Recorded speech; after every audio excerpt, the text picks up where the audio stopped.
So the Canon XL2 is back.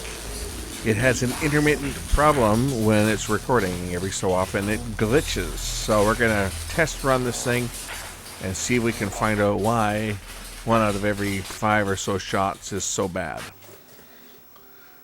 So I've got this Canon XL2 back. This has become a nightmare, this one. This is why I advise people don't buy old camcorders, because you never know what's going to happen, how they're going to work. So this one's back again because apparently it has an intermittent problem. And I've been testing this thing for the past couple weeks. I've probably spent the better part of 8 or 9 hours. I'm in, I think I'm in progressive 20, or 24 frame or 30 frame here now. Yeah. I still have it. I don't want XM.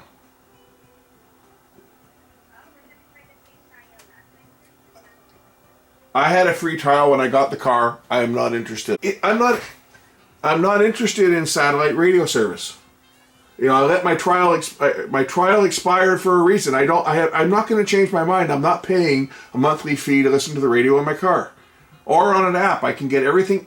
I can get everything I want off of TuneIn Radio, and it's free. So I'm not interested. Not interested.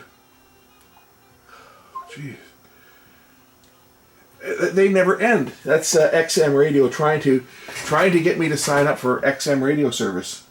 They don't understand. I'm not interested in paying to listen to the radio. So anyway, this is some stuff that I was just shooting on this camera.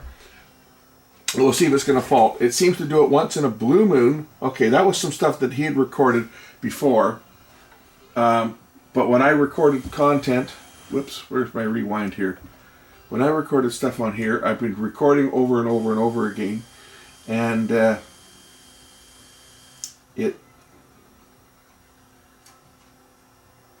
it's playing fine. Now maybe 1 out of every 10 shots, it will act up.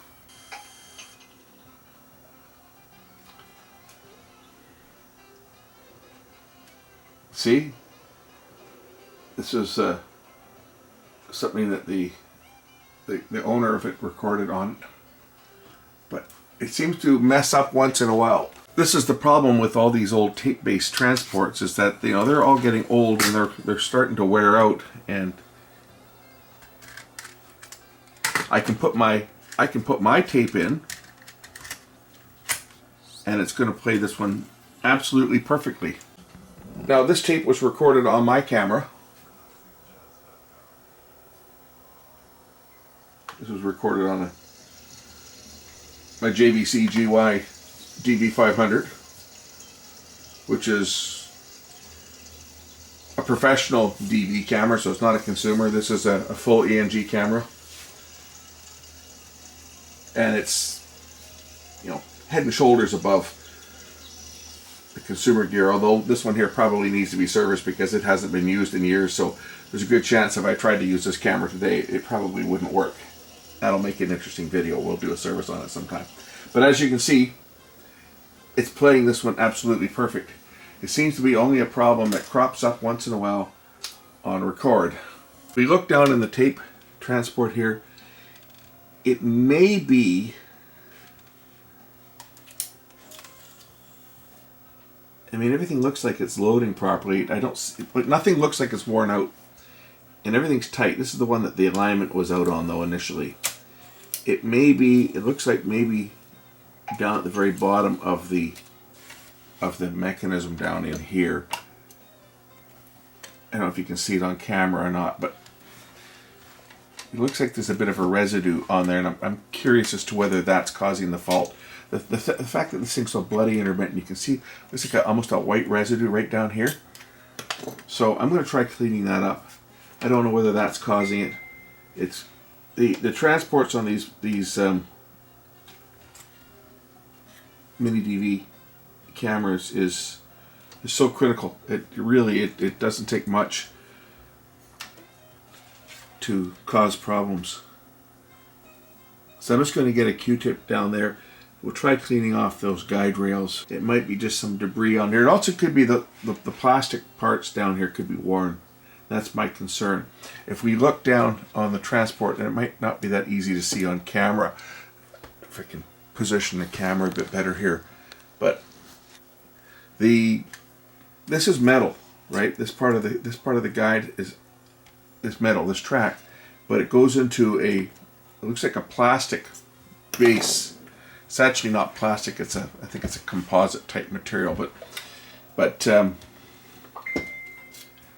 it's likely that, or I shouldn't say it's likely, it's possible that that lower section down there at the base of the guide track has deteriorated, because this part down here, see if I can point it out, but this part down here, this is not metal. This part's metal. This part here is kind of a composite, and it's very possible that this may have worn ever so slightly just from the tape loading and unloading over the years. And it's possible that if this has worn, there's one on each side, that the guide is not being held firmly in place, and when the camera is put in pause, like when it's making a recording and it does the backspace, that it's shifting slightly and it's causing an alignment problem.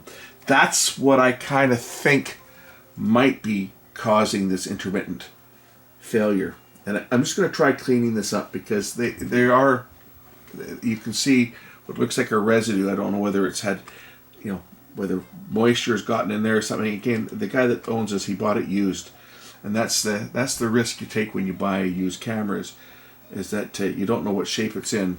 And I say this one here appeared to be in good shape, but it's got an intermittent problem that has become more of a headache than anything else, because it's, you got to test and test and test and test, and then it does it like 1 out of every 10 times that I'm making recordings on it. Another thing that looks like it's starting to fail on this is these gears here, the hubs. Well, maybe not. It looked like a crack there, but maybe not. They got the white plastic hubs. Oh, it does look like a crack there, doesn't it? Look at the top here. I'll point it out. Does this not look like a little crack that's starting to form right there? Right where I'm pointing, see that? So this has got these plastic gears that also are prone to cracking. It's not broken, but it certainly is. Looks like it's going to be failing at some point. And that's the problem, is that, these are all very old, these cameras now. And yeah, they may have been good in their day when they were new. They may have been very good, but the fact is they're all very old now, and there's no parts available. And that's the biggest challenge to try to keep them running, is that, at one point we could have got that block assembly. It's called the drum base. The drum actually screws down to it. So I'm going to try cleaning that base with alcohol and just see whether it's just the guide is not going all the way in place properly, and that's what's causing it to disrupt the picture once in a while.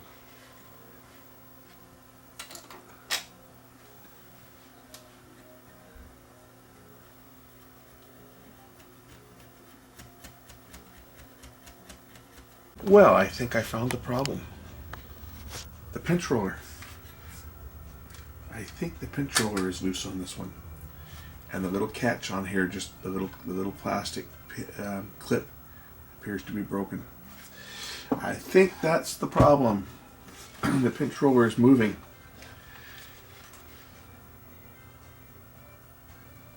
And that's causing the problem. I think so. I was just going to clean the pinch roller here, because nothing else I can think of. And look at that, it lifted up. There's our fault. Jesus. You know how much time I've spent on this goddamn thing?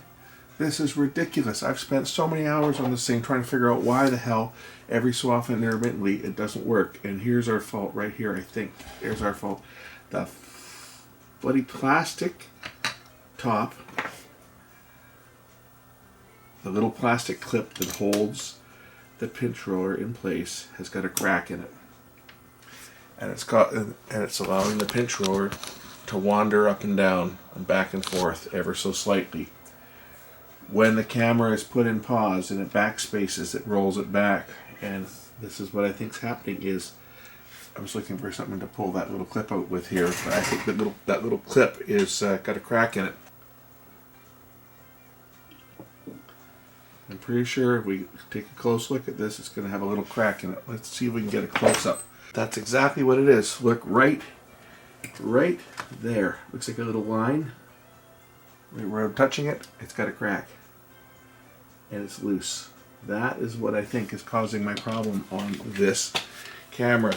And every so often it just shifts ever so slightly. Now, the problem is, where am I going to find such a piece? I wonder if one from I don't know, I think an 8mm one is probably going to be too big. I think the clip that holds an 8mm pinch roller in place is probably bigger than this. But I will look and see whether it's the same size or not. I might be able to glue that thing, or fuse it. I mean, all it does, its job is just to hold the pinch roller in place so that it doesn't move. But that's what's been happening. You have no idea how long I've been spending on this goddamn camera trying to figure out why the hell this thing every so often glitches. And it just by chance, I just was in there cleaning and stuff, and I went to clean up the pinch roller, and I thought, that looks like it's moving. And there it is. It's got a crack. Maddening. Holy crap, it actually might fit. It's too tall, but I think the pin might be the same size. If we look at the two of these things side by side, it looked to be about the same. So if I were to take this one and cut it down to size, if I could, maybe it will fit. I mean, maybe it'll even go on like it is. Let's just see if there's any clearance on this thing if I put it in here. It's going to stick up a bit, so I'd probably hit the tape. But I think if I'm able to trim this thing down a bit and make it the same size as the other one, it might do the job. So we'll try to cut that thing down. I'm going to try using my snips to see if I can make this thing a little bit smaller.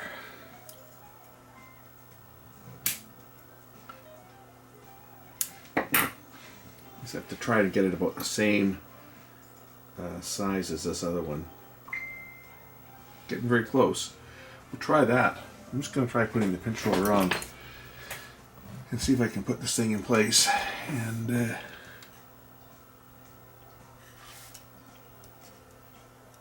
because there's a little bit of clearance there. So it might work. It might work. Let's just see whether I can get this piece in here now without losing it. Get my tweezers in here and see if I can get this piece on top and push it into place.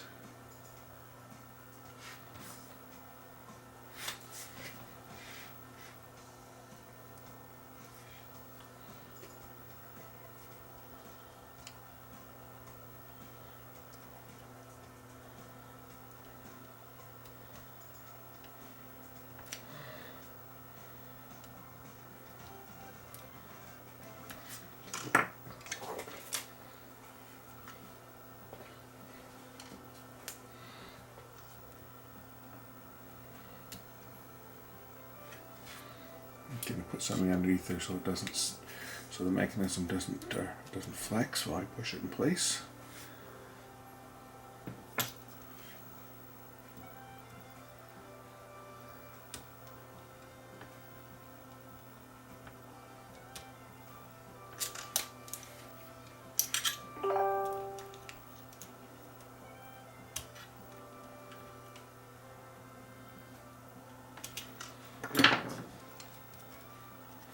Okay, fingers crossed. Fingers crossed that's going to hold that in place and work.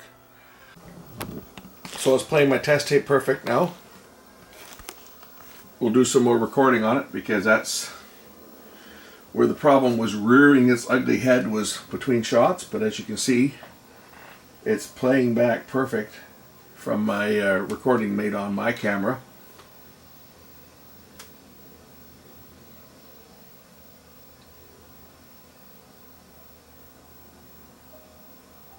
And that camera I used to make that recording was one of the best of the standard definition cameras that was available. Professional DV. Still recorded at the DV25 standard. There was a higher bandwidth called DVC Pro, which could operate at 50 megabits. But DV Cam and professional DV recorded in the same format. And Sony had their DV Cam, and the difference between Pro DV and consumer DV was the same format. It was exactly the same. DV Cam ran a little bit faster tape speed, so there was some guard bands between the tracks. That was to improve, and the head gap was a little bit wider. The track width was a little bit wider on DV Cam.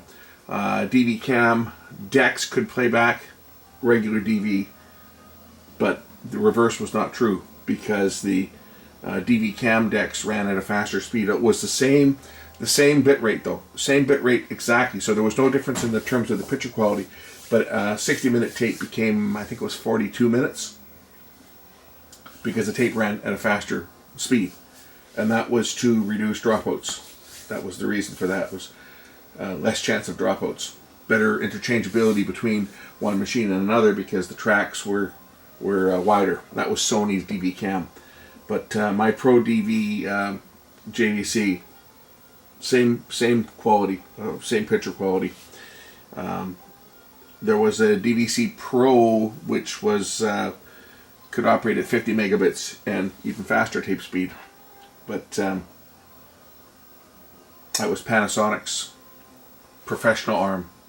But all the Canons, all the Sonys, they all were on the same standard. But as you can see, the pictures is playing perfectly there. There's no glitching. So let's try making a recording again and see how it is now. So put another tape back in here for recording on. Yeah, going right here somewhere. Okay.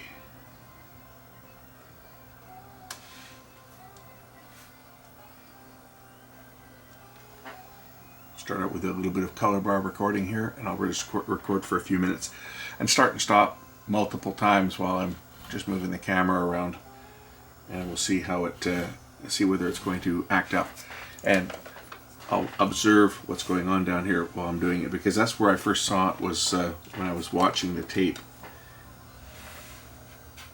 I could see the tape move ever so slightly when I paused it. I was thinking maybe the pinch roller was worn. That's what I started to think. Maybe we had a worn pinch roller, but as soon as I touched the pinch roller, that black top piece fell out, and oh, I think we just found the problem. I'm going to take this camera out in the field and do some recording on it, and we'll include the shots from it in the back and the end of the video here. So we'll take it out and do a little bit of recording remotely, so you guys can see how this camera works, and I'll do some recording in both the 24 progressive, 30 progressive, and 60 interlaced. Although what you guys are going to see is a 60 progressive production, but you'll get to experience what the pseudo 24 progressive looked like off these video cameras, because it really wasn't 24 progressive. It was still encoded as a 60 interlaced video frame. All of them did it. My Sony did the same. My Sony camera would run in 24. They called it CineFrame 24 and CineFrame 30 on Sony, but it was the same thing. It was a 3:2 pull down for the 24p mode, and 30p, well, it was just the shutter took one frame and they scanned out both fields from the one frame. Whereas 60i, shutter would open, it would take a field, encode it, shutter would open again, it would take another field. 30p, shutter opens, and then it scans it twice for both fields. 24 frames does the same thing. Shutter opens and it scans it twice, but then it does the half frame thing every 3 frames, 3:2 pull down. So that gives you that motion blur. Anyway, gonna do some shooting on this thing. Fingers crossed we got it. So I started recording. I'm in 24 frame, that's why it looks like it does.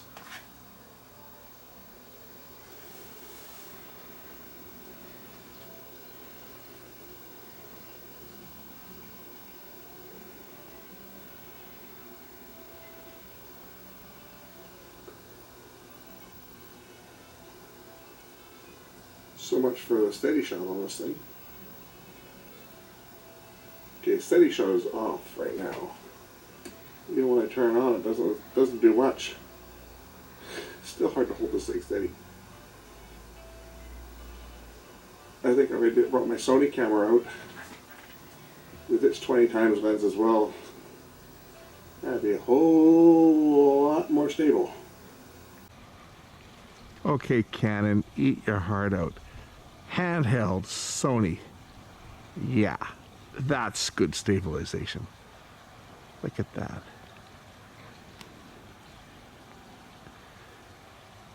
It's a long ways away.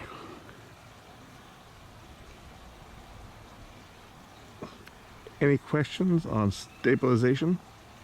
So I'm going to plug the camera into the computer. We're going to capture the footage, and I'll show you the direct footage right off of the camera itself, right into the computer, and we'll resize it so that it fills the screen. Otherwise, you're going to be looking at it like a little small picture in the middle of the screen. But let's look at the footage I shot with the camera, and fingers crossed, it's not going to have problems, because this one here has been a real nightmare. The amount of time I've spent on this bloody camera just even trying to get it to fault, because I'd make recordings and play them back and make recordings and play them back. And, you know, it was like 1 out of about every 10 shots would F up. And, you know, it's one of those things. But, you know, that little plastic clip looks like that was the culprit. Anyway, let's look at the footage right off the tape. Okay, I haven't resized it yet. This is what 480 video looks like when it's put on as 1080 without resizing it. But we'll resize it so you guys have it at full screen. Just wanted to show what the 480 size looks like compared to 1080. So let's hit the button and resize it. So much for the steady shot on this thing. Okay, steady shot is off right now. Even when I turn it on, it doesn't do much. Still hard to hold this thing steady. I think if I brought my Sony camera out with its 20 times lens as well, that'd be a whole lot more stable. We'll try that, just so you can see how much better the stabilization on my Sony is than this thing. And I'm trying to hold this thing still. Okay, I can't really see what I'm doing because I'm not looking at the camera, but I'm just kind of shooting. I'm kind of holding the camera and just kind of pointing it out the front window of my car as I roll down the road here. So I don't know whether I'm getting any good shots or not. The side window.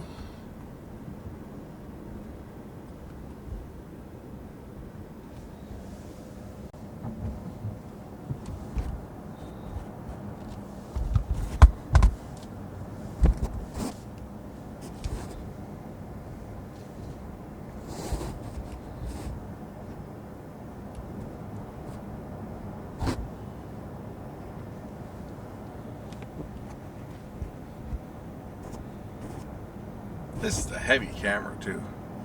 Like, this thing's almost as heavy as my JVC.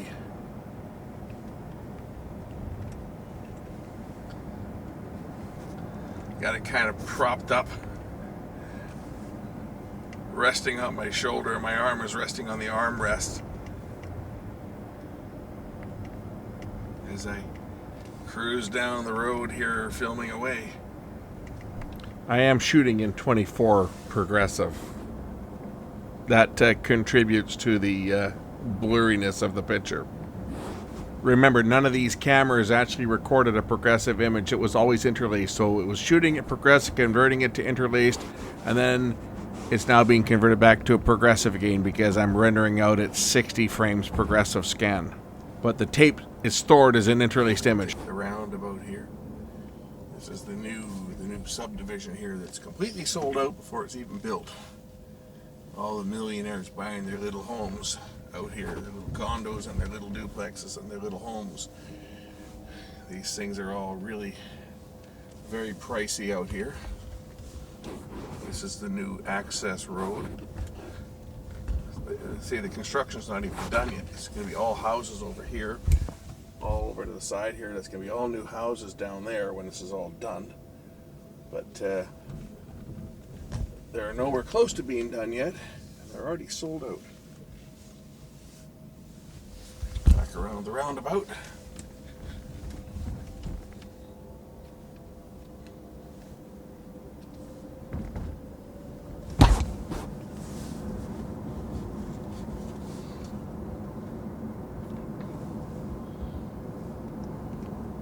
Picking this road because there's no traffic down here. Last thing I need to do is have a little cop kicking around here looking for distracted driving. Not that I'm being distracted. I'm not like I'm using an electronic device. I just happen to have a 15-pound camera sitting on my shoulder. Although it's not impeding my operation of the car whatsoever, because I'm not looking at the camera, I'm looking where I'm going.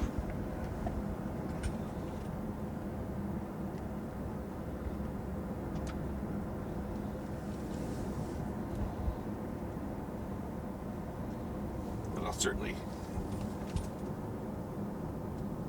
not be shooting from this thing once I get into traffic, that's for sure.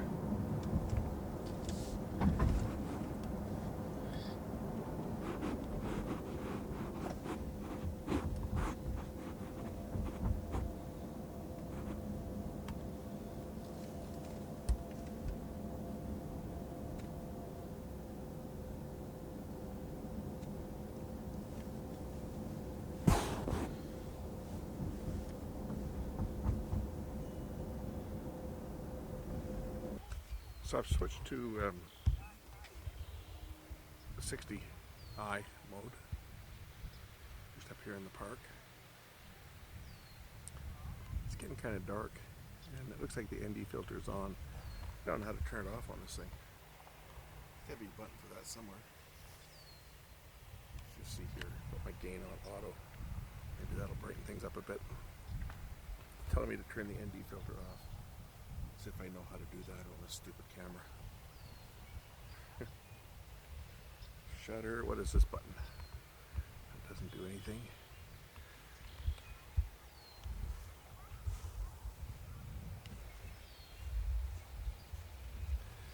There's got to be a switch for the ND filter, but I don't know where it is.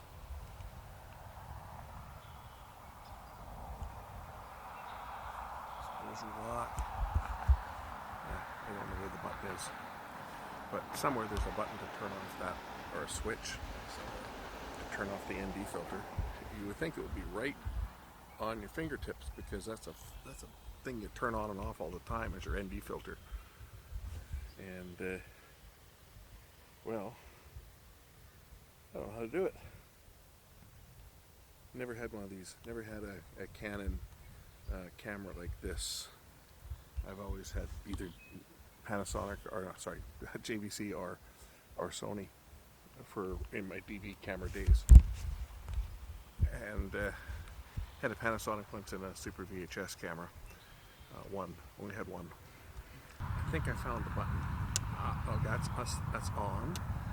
It's on. Ah, there we go. It's on the lens. I was looking for it. I thought I saw a button there. I thought that was to do with the focus on this, for a macro, but it's actually the ND filter. Okay, so now the ND filter is off. You can try shooting without any gain on the camera. As I say, it's starting to get dark here. We have some nice orange clouds tonight. Cool, huh?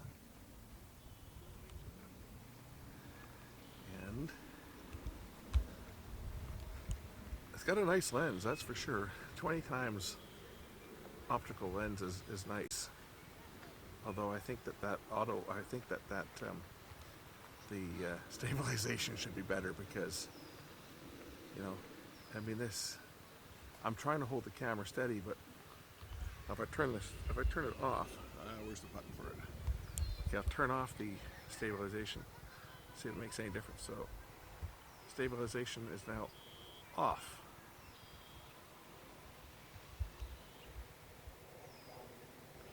I'll turn it back on.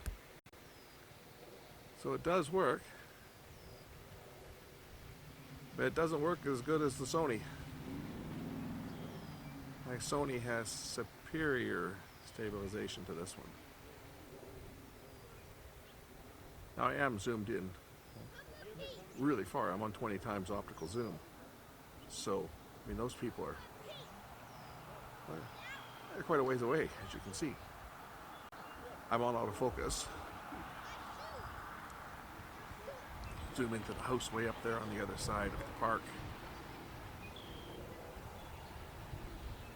I mean, it is a pretty good zoom lens. I was going to say, my AX53 though has the same zoom ratio, 20 times. My AX33's only got 10 times.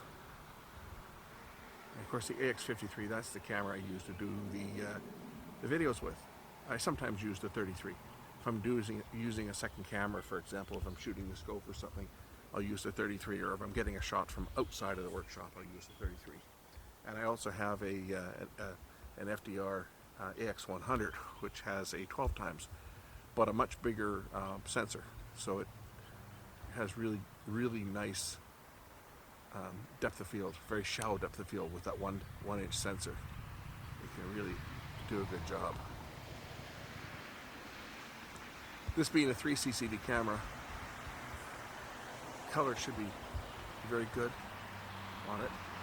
I'd love to have a 4K 3 CCD camera, but a little bit out of my budget for what I shoot with now. And you know what, to tell you the truth, the 3 chip cameras, I think their days are pretty much numbered, because you know, those cinema cameras that they're using now, you know, the Reds and the Alexas and so forth, they're all single CCD or single CMOS.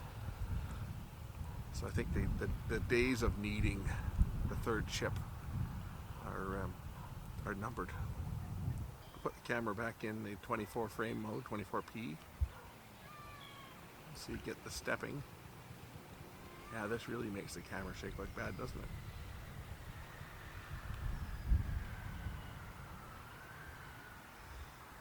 You have to pan really slow if you're in 24p. You can't do anything fast because, well, it just blurs. It just steps. As you can see. I've never been a fan of 24 frame anything. I think the frame rate is just too slow to be practical. I know I'm going to hear from the film buffs out there that say, well, you want it for that slow shutter speed, for that creative effect. And well, a true blue cinema buff, I guess, will always make that claim, because that's what they're used to. But anybody that knows the history of why 24 frames was chosen for film, it had nothing to do with being creative. It was the cost of film. 24 frames was the slowest speed they could get away with that produced acceptable motion. If film wasn't so damn expensive in processing, they would have shot at 30 or 40 or 60 frames. But it was the slowest rate they could get, the slowest frame rate that they could use that produced an acceptable moving picture. And that is the only reason it was ever used, and should never be used again. Okay, let's head back to the workshop and play the tape back. Well, that's it. I think it's looking pretty good now. I didn't see any severe glitching there. I saw a couple tape dropouts, but that's to be expected. Also, considering these tapes are pretty old, even if you find a new tape, they haven't made these DV tapes in a long time. So even stuff that you could find new old stock, it was still made, probably 20 years ago or 10 years ago. I don't even know when they stopped making the DV tapes, but I don't believe they're still making tapes for DV. I might be wrong, because the tapes were used in HDV cameras as well, and those were high definition, so there may be some people still using HDV. But anyway, I'm just showing off the part that was at fault again. This is obviously a replay. Thanks for watching. We'll catch you in the next one. Bye for now.